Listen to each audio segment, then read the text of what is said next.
Société, droit et liberté avec Frédéric Bérard à C'est jamais pareil. Il est en forme, Frédéric Bérard, ce matin. Bonjour. Bonjour Frédéric Tremblay, vous de même? Très bien. Une histoire qui a fait réagir ici dans la région et qui a même dépassé les frontières. On a lu les chroniques dans différents médias ce matin. Cette histoire d'appropriation culturelle qui est survenue autour d'une fête d'Halloween de l'UQAC. Ça fait réagir de différentes façons. Je t'ai envoyé les textes également, les mises en contexte, Frédéric. Certains diront que c'était fondé, d'autres excessif. Comment on analyse tout ça? Ben, dans ce cas précis, c'est difficile à dire. Moi, j'ai l'impression qu'on a peut-être exagéré. Parce qu'à ce que je sache, il n'y a même pas eu de... Et ça, c'est quand même assez comique, là, façon de parler, mais il n'y a pas eu de plainte de membres de la communauté mexicaine, si j'ai bien saisi. Par contre, moi, quand on parle d'appropriation culturelle, peut-être différemment de certaines personnes, je pense qu'il faut y aller avec parcimonie. Je pense qu'il faut faire attention parce que c'est facile de dire, ben non, voyons, il n'y a pas de problème, c'est pas méchant ce qu'on fait, c'est quoi, pourquoi les gens s'énervent avec ça. Pensons, Frédéric, si c'était nous, les Québécois, qui étaient caricaturés de manière X ou Y, est-ce qu'on n'aurait pas cette sensibilité-là que d'autres personnes peuvent avoir? Moi, je pense que oui, très clairement. Donc, l'idée là-dedans, c'est peut-être de trouver, et je sais que c'est pas très à la mode ce que je veux dire là, une espèce de juste milieu, en quelque sorte. Est-ce que l'intention était de blesser? Est-ce que l'intention était de se moquer? Si c'est ça, ben évidemment, j'espère qu'on peut s'entendre à l'effet que l'idée n'est pas la meilleure. Par contre, s'il s'agit de rendre un hommage, est-ce qu'il n'y a pas, là, encore une espèce de nuance à apporter? En d'autres termes, on ne veut pas blesser du tout. Au contraire, on veut pas. Le meilleur exemple que j'ai en tête, c'est celui des Blackhawks de Chicago, qui rend hommage à une tribu autochtone de l'Illinois, par exemple. Ça, c'est pour moi tout à fait correct. À l'inverse, les Indians de Cleveland, un autre club de baseball de la Ligue des Ligues majeures, ben les Indians, c'est très péjoratif comme terme. Donc, ils ont retiré leur nom. Donc, tu vois, c'est cette espèce de comment je dirais, d'évaluation au cas par cas qui doit être importante. Et dans le cas qui vous occupe maintenant au Saguenay, j'y ai réfléchi depuis notre discussion d'hier et je pense qu'effectivement, c'est peut-être exagéré en quelque sorte. Parce que la fête des morts, c'est vrai, c'est une fête mexicaine, mais est-ce que les gens de la communauté étudiante souhaitaient manquer de respect aux Mexicains de près ou de loin? Évidemment, je ne sais pas, je n'y étais pas, mais de ce que j'ai lu, de ce que j'ai compris, franchement, je ne crois pas que c'était le cas. Et c'est peut-être même, c'est simplement une intention peut-être un peu, je dirais, banale, de s'amuser un peu à l'Halloween sans manquer de respect à quiconque. Parce que souvent dans les histoires d'appropriation culturelle, on va accuser les personnes de vouloir monnayer, de vouloir exploiter, profiter ça pour en gagner quelque chose. Mais hier, le porte-parole de l'association étudiante l'a mentionné, cette fête d'Halloween n'a aucun but d'amasser de l'argent, c'était purement pour s'amuser. Lorsqu'il n'y a pas d'intérêt mercantile ou financier, est-ce qu'on peut vraiment appuyer sur le bouton de l'appropriation culturelle?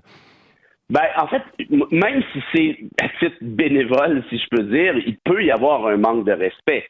Par contre, évidemment, que c'est pas toujours, comment je dirais, c'est sûr que la grille d'analyse change un peu. On en parlait hier, toi et moi, la question de Disney, qui fait de l'appropriation culturelle et qui fait beaucoup, beaucoup de fric avec l'appropriation culturelle. Mais c'est certain que c'est un peu différent que si c'est un party étudiant dans une région québécoise, ça va de soi. Mais encore là, moi, je ramène toujours ça à l'intention. Et parfois on oublie, moi c'est ce que je me répète un peu, mais il faut se mettre dans les souliers de... Rappelle-toi l'épisode plusieurs épisodes des Simpsons où le commis de dépanneur, le propriétaire du dépanneur, Apu, son nom? Apu, oui, voilà. Et les Simpsons ont retiré son personnage au désarroi de plusieurs.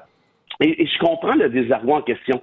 Mais si c'était, par exemple, un Québécois qui était caricaturé de manière presque outrancière, est-ce qu'on dirait la même chose ou on se sentirait nous-mêmes un peu attaqués là-dessus? Et l'autre chose, je pense qu'il faut soulever à ce niveau-là, qui est importante, Frédéric, c'est est-ce qu'il n'y a pas des dirigeants qui tirent sur le bouton, qui pèsent sur le bouton panique un peu rapidement? Et j'ai l'impression que c'est surtout ça aussi le problème. Par exemple, l'épisode de La Petite Vie qui mettait en vedette Norman Brathwaite qui caricaturait un Africain, noir d'un Africain, si je me souviens bien. Qu'est-ce qui est arrivé? Il y a quelqu'un qui a porté plainte à Radio-Canada et tout de suite, on a retiré l'épisode en question là, comme si c'était la fin du monde. Alors, est-ce qu'il n'y a pas comment je dirais, une nécessité de dialoguer actuellement? Est-ce qu'il n'y a pas une panique qui nous envahit trop rapidement, en tout cas, qui envahit les dirigeants trop rapidement dans des cas comme ceux-là? Moi, j'ai l'impression que c'est le cas. Et dans l'illustration dont vous nous parlez actuellement, c'est un peu ça. Il n'y a personne à peu près qui fait de plainte, en tout cas pas les membres de la communauté mexicaine, et on tire la plug là, en l'espace de 2 secondes. Mais au moins, il y a eu des discussions, donc ce qu'a expliqué le maire Jucac. La fête aura lieu, mais pas avec cette thématique, alors au moins, il y aura tout de même des célébrations pour l'Halloween. Autre sujet, un sujet je crois que le juridique, ça vous connaît, Frédéric Bérard. Le projet de création... on verra. Le projet de création d'un tribunal spécialisé là, pour les dossiers de violence conjugale et sexuelle. Il y a la juge en chef de la Cour du Québec, Lucie Rondeau, qui a été exclue des témoins invités parce que là, on veut commencer à mettre ça sur place, mettre ça en place. C'est une idée, c'est noble à la base, mais ça commence très, très mal lorsque des personnes très haut placées dans le monde juridique ont des réserves par rapport à l'idée. Oui, ça c'est certain. Et là, on a un autre problème, Frédéric, qui est sérieux, là. La juge en chef de la Cour du Québec, c'est elle qui a à mettre en place cette idée-là. Et dans un État de droit qui se respecte, il y a un principe qui s'appelle la séparation des pouvoirs. La séparation des pouvoirs, là, ça remonte pas à hier, ça remonte à aussi loin que John Locke et Montesquieu, notamment, qui nous expliquent que, par exemple, le politique et le judiciaire, là, dit un peu rondement, doivent être séparés comme tels. Or, la juge vous dit, oui, il y a du bon dans ce que vous proposez, mais il y a aussi du mauvais. Il y a certains problèmes, par exemple, sur l'impartialité, sur la présomption d'innocence, et ainsi de suite. Or, Simon Jolin Barrette, qui est ministre de la Justice actuellement, refuse, malgré le fait que les partis d'opposition étaient d'accord avec l'idée, refuse que la juge en chef puisse être entendue en commission parlementaire sur son projet de loi.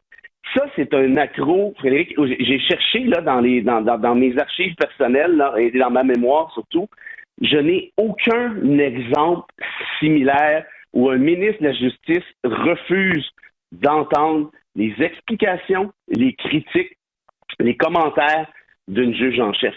Ça n'existe pas. En tout cas, de mémoire d'homme, là, depuis que je suis le droit et la politique, ça n'existe pas. C'est un affront qui est majeur. Et là, on va avoir un sacré problème parce que la juge en chef a même dit qu'elle pensait elle-même prendre un recours contre le gouvernement pour empêcher cette réforme. Mais qu'est-ce qui leur appelle le gouvernement ou Simon Jolin Barrette à entendre ce qu'elle a à dire, Lucie Rondeau? Bon, alors là, je vais ramener ça très brièvement, tu me permettras, à ma petite personne. Mais Simon Jolin Barrette, qui me déteste abruptement, et je le blâme pas, il est sûrement pas le seul, les partis d'opposition, il y a ça quelques mois, ont suggéré ma candidature pour aller en commission parlementaire pour parler du projet de loi 96 sur la question des droits linguistiques, la réforme de la loi 101. Or, je suis le seul au Québec, sauf erreur, à avoir un doctorat en matière de droits linguistiques. Habituellement, on invite des experts, donc ceux qui ont des doctorats là-dedans. Et Jolin Barrette a mis son point sur la table. Il a dit, Bérard, lui, je veux pas le voir ici. Bon, et là, les partis d'opposition ont été obligés de s'incliner parce que c'est la prérogative du ministre. Et là, je sors de ma petite personne, on s'entend, c'est pas bien grave, je continue à gagner ma vie et à la limite, on s'en fout. Mais quand vous faites la même affaire avec une juge en chef, parce que vous savez qu'elle va vous critiquer, parce que vous savez qu'elle va peut-être amener des arguments qui ne feront pas votre affaire, bien là, c'est drôlement plus grave, parce que là, c'est un affront, je le répète, à un principe fondamental d'un État de droit qu'on appelle la séparation des pouvoirs. En terminant, Frédéric Bérard, est-ce que ça pourrait justement nuire à tout ce processus? Est-ce que ça pourrait mourir dans l'œuf, cette idée de création d'un tribunal spécialisé? Bien, c'est ça qui est problématique, c'est qu'on n'a pas le bon ministre pour la mener à terme, parce que c'est une opération qui est très, très, très délicate, hein, parce que je le disais, il y a une question de séparation des pouvoirs, et il y a aussi une question de jouer avec des règles qui sont fondamentales, par exemple, l'impartialité du tribunal, présomption d'innocence, et ainsi de suite. Or, si ça en venait à foirer, et là ça s'enligne vraiment pour ça, parce que si la juge en chef prend un recours, imaginez, là, ça va être un bordel absolument épouvantable, ça serait excessivement dommage, parce que je crois très sincèrement, puis je suis pas seul à ce niveau-là, évidemment, qu'il doit y avoir une réforme, ou du moins une modulation de la manière dont on traite les plaintes pour des crimes de nature sexuelle. Or, si on est incapable de le faire en toute collégialité, en toute constructivité, en écoutant les principaux concernés en le sens, c'est-à-dire les juges, ben là, de toute évidence, on n'ira pas très loin avec ça. Et qui va perdre au change au final? Ben, encore une fois, ça risque d'être les plaignants. Il y a des textes à lire, notamment sur le site de Radio-Canada par rapport à ce dossier. Frédéric Bérard, toujours éclairant comme réflexion. Merci beaucoup. Un grand plaisir. Merci à tout le monde et à bientôt. Au revoir. 7h20.